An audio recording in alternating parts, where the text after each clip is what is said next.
लेकिन जब इस देश में औरतें लुट रही होती हैं, उनके रेप हो रहे होते हैं, यूपी में जब स्पेशली रेप हो रहे होते हैं, या यूपी में जब औरतों के ऊपर हमले होते हैं, उनको मारा जा रहा होता है, वहाँ की पुलिस उनको जिंदा जला रही होती है, तब स्मृति ईरानी जी क्या मुंह में रसगुल्ला लेके बैठ जाती है? क्या करती हैं स्मृति ईरानी जी? कौन है स्मृति ईरानी जी? कहाँ चली जाती हैं? वो जिंदा हैं वो, या फिर उनकी वो कुंभकर्ण की तरह तभी जिंदा होती हैं जब राहुल गांधी जी कुछ कहते हैं?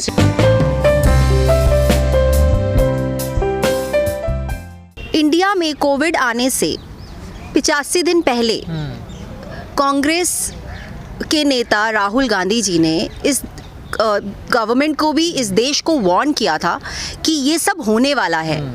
पहले से ही हम लोग नौकरियां लोगों की छिन चुकी थी, पहले से ही सब बिजनेसेस ख़त्म हो चुके थे, जीडीपी डाउन हो चुकी थी, और उन्होंने बार बार ये बोला कि अगर कोविड आ गया तो ना सिर्फ लोगों की इस देश में बहुत सी मौतें होंगी, बल्कि इकोनॉमी ख़त्म हो जाएगी, लोग बेरोज़गार हो जाएंगे, एक सुनामी आएगी जो कि ख़त्म कर देगी सब कुछ। और वही हुआ।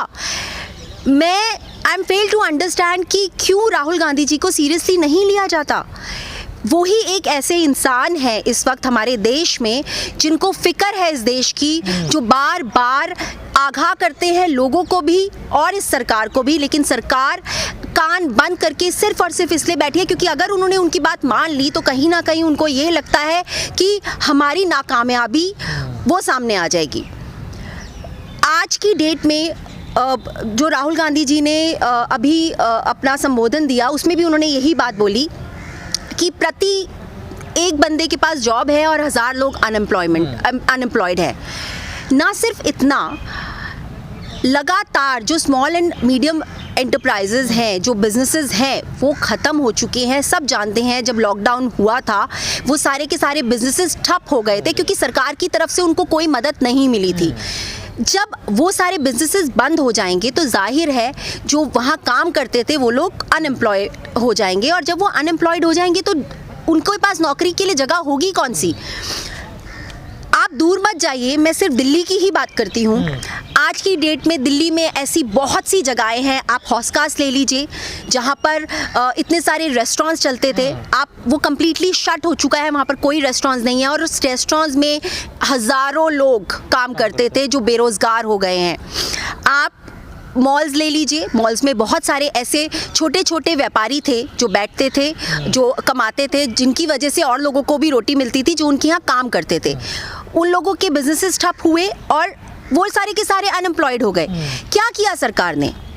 क्या ये सरकार सिर्फ और सिर्फ अंबानी और अदानी को ही और अमीर करने के लिए आई थी? लेकिन एक बात समझ में नहीं आती, राहुल गांधी पहले ही दिन से कह रहे हैं, जब से लॉकडाउन पहले से, कि लगातार देश में बेरोजगारी आएगी, एक सुनामी के उन्होंने कई बार कहा, इन बातों को दोहराया, लेकिन सरकार या फिर देश की जनता सीरियस क्यों नहीं लेती उनकी बातों को? आखिर क्या वजह है?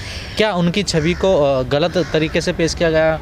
देखिए, देश की जनता के लिए मैं पहले कहूँगी वो उनको सीरियस तब लेंगी जब हमारे देश की मीडिया उनको सीरियसली लेगी। जब हमारे देश की मीडिया मोदी जी का जो वो नाम सिमरन करती रहती है, उसका नाम सिमरन करना छोड़ के जो एक्चुअल चीज़ है, जो सच्चाई है, वो दिखाना बंद कर देगी। ये जो बूट लिकिंग का जो एक बिज़नेस शुरू हो गया है मीडिया में, ये बंद होना बहुत ज़रूरी है। कांग्रेस के टाइम पर अगर यही सब होता, अगर कांग्रेस ने मीडिया को ख़रीदा होता तो आज बीजेपी पावर में नहीं आती, ये सब जानते हैं। कांग्रेस ने निष्पक्ष छोड़ा हुआ था मीडिया को, मीडिया वही दिखाती थी जो होता था, और यही रीज़न है कहीं ना कहीं जब बीजेपी को मौका मिला सबसे पहले मीडिया को खरीदकर कांग्रेस की छवि बिगाड़ने का, और यही हुआ। जब उनकी छवि खराब हुई, उन्होंने लगातार बीजेपी को दिखाना शुरू कर दिया, मोदी जी की छवि बनानी शुरू कर दी, उनको राम स्वरूप दिखाना शुरू कर दिया, इस देश को हिंदू मुस्लिम में बांटना शुरू कर दिया, और लोगों को वो जो घुट्टी पिलाई गई एक राम नाम की, एक धर्म के नाम की, वो ही कहीं ना कहीं अभी तक लोग उसी नशे में बैठे हुए हैं। उनको कोई फ़र्क नहीं पड़ता कि बेरोज़गारी है देश में, उनको कोई फ़र्क नहीं पड़ता, नौकरियाँ नहीं है, पैसा नहीं है, छोटे छोटे जो व्यापारी हैं, छोटी छोटी दुकानें हैं, छोटे छोटे जो व्यवसाय हैं वो ख़त्म हो चुके हैं।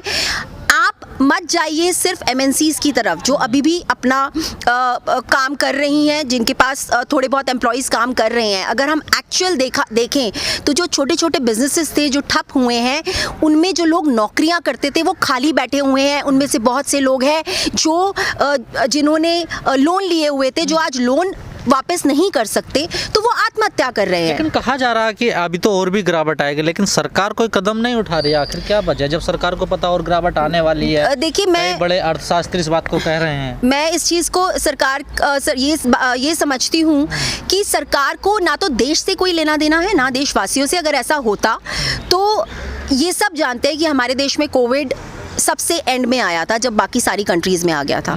उसके बावजूद क्या किया, सब सरकार ये जानती थी बहुत अच्छे से कि अगर देश में कोविड आया तो यहाँ से जाने नहीं वाला, क्योंकि ये उनकी बस की बात नहीं थी, ना वो इसको संभाल सकते थे। उसके बावजूद एविएशन इंडस्ट्री को बंद नहीं किया गया, जो कि अगर वो शायद उसको लॉक कर देते तो पूरा लॉकडाउन करने की ज़रूरत ही नहीं पड़ती। अगर आप इंटरनेशनल फ़्लाइट्स बंद कर देते या आप वहीं पर ही कोई जो स्टेप्स लिए जा सकते थे वो आप लेते तो शायद नहीं होता। लेकिन वो क्यों नहीं लिया गया? क्योंकि उनके लिए ट्रंप की विजिट इंपॉर्टेंट थी, क्योंकि उनके लिए मध्य प्रदेश की सरकार गिराना इंपॉर्टेंट था। मैं बार बार ये बात कहती आ रही हूँ कि मोदी जी को, बीजेपी को देश से और देशवासियों से कोई लेना देना नहीं है। यही रीज़न है जो उन्होंने लॉकडाउन किया, वो भी सिर्फ उन्होंने अपने आप को बचाने के लिए किया। वो आए देश को संबोधन देने के लिए, अपना सिर्फ नाम करने के लिए, कि उनको ये देखना था कि अभी भी देश उनके साथ है कि नहीं है, अभी भी देश में उनका गुणगान किया जा रहा है कि नहीं किया जा रहा है।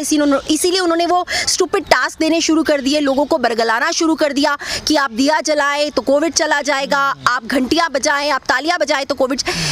हम लोग, आप मुझे बताइए, क्या ये देश पढ़ा लिखा है? आपको नहीं लगता कि हम वापस बैकवर्ड्स जा रहे हैं? आपको दिए जलाने हैं, पढ़े लिखे तो ज्यादा दिए जला रहे थे। वही यही मैं आपको बोल रही हूँ कि पढ़े लिखे होने के बावजूद आप बैकवर्ड जा रहे हैं। आप इतनी स्टूपिड हरकतें कर रहे हैं और आप मान रहे हैं सरकार। आप सरकार से ये नहीं पूछेंगे कि उन्होंने कोविड को रोकने के लिए क्या किया। आप सरकार से ये नहीं पूछेंगे कि उन्होंने क्या अस्पतालों में पूरे बेड्स का इंतजाम किया कि नहीं किया। आप सरकार से ये नहीं पूछेंगे कि जो लोग लॉकडाउन में, जिनके पास पैसा नहीं है, जो लोग भूखे मर सकते हैं, आपने उनके लिए क्या किया। आपने मजदूरों, किसानों के साथ क्या किया? मजदूर जो यहाँ से जब आपने एकदम ऑल ऑफ अ सडन आपने लॉकडाउन अनाउंस किया, आपने मजदूरों के लिए कुछ नहीं किया। इतने मजदूर मरे, कहाँ है वो सब? क्या कहाँ है मीडिया? उस चीज को क्यों नहीं उठाती मीडिया? है ना देश की जनता, ना मीडिया, ना कोई तो पूछ नहीं रहा ना। यही मैं आपको बोल रही हूँ, इसमें सबसे बड़ी, मैं आपको बोलती हूँ कि ये जो सबसे बड़ी कमी है हमारे देश की, वो आज की डेट में सबसे पहले है मीडिया, जो सही दिखा नहीं रही है। उसके बाद देश की जनता। अगर हम चीजें समझ सकते हैं तो ये देश की जनता क्यों नहीं समझ सकती ये बातें कि इस देश को चाहिए क्या? इस देश को राम मंदिर नहीं चाहिए, इस देश को नौकरियां चाहिए, नौजवानों को नौकरियां चाहिए, देश को पैसा चाहिए, देश को घर चलाने के लिए सारी सुविधाएं चाहिए, पढ़ाई चाहिए, एजुकेशन चाहिए, हॉस्पिटल चाहिए। लेकिन लोगों को समझ नहीं आ रहा है।